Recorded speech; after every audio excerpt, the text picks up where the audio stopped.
श्रोते हो नमस्कार. राम राम माझ्या छोट्या मोठ्या बालमित्र मैत्रिणींनो.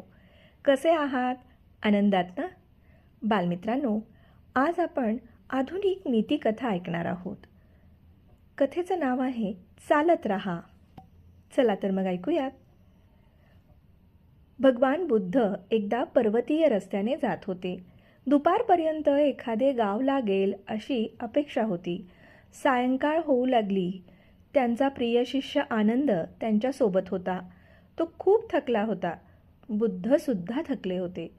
पर्वतीय रस्त्यावर एका शेतातील झोपडीजवळ ते थांबले. झोपडीबाहेर एक म्हातारा आजोबा शेतकरी बसला होता.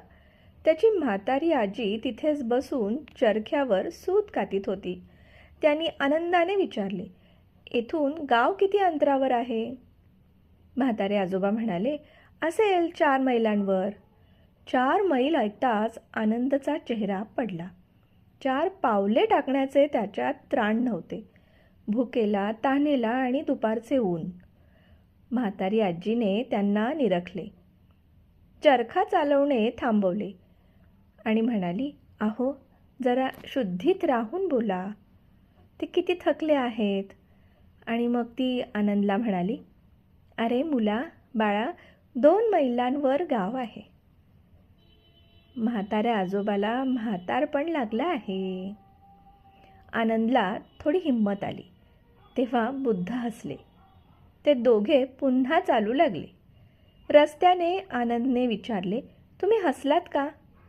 बुद्ध म्हणाले, "म्हातारीने जे काम केले तेच मला नेहमी करावे लागते. 4 मैल असो की 40 मैल. आता 2 मैलांवर आहे. चला चला." आणि झाले तसेच.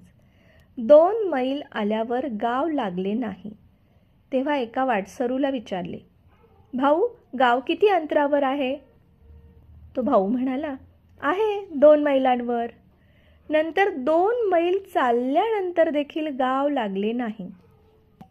यावर भगवान बुद्ध म्हणाले, "आनंद, म्हाताऱ्याला म्हातारपण आले नव्हते अजून. म्हातारा आजोबा खरेच सांगत होता. मात्र म्हातारीने बघितले, आपण थकलेलो, भुकेलो आणि उन्हाने हैराण झालेलो होतो. तिला आपली करुणा आली. तिने मनात म्हटले असावे, कशाला 4 मैल सांगायचे, 2च मैल सांगूया. रस्ता तर लांब लचक असतो, मात्र पूर्ण होणार नाही इतका लांब लचक नसतो. ध्येय गाठणे तर बऱ्याच वेळा अवघड आहे असे वाटत असते, मात्र अशक्य नाही. साधना तर करायला हवी, ती दुर्गम आहे, मात्र असाध्य नाही. चालत राहावे, रस्ते मिळत राहतील. करत राहावे, कर्मातच राम आहे. म्हणूनच बुद्धांनी म्हटले होते, चरैवेती चरैवेती. चालत राहा, चालत राहा. वेळ पुढे चालतच असते. आपणही चालतच राहिलं पाहिजे. बालमित्रांनो, गोष्ट आवडली का?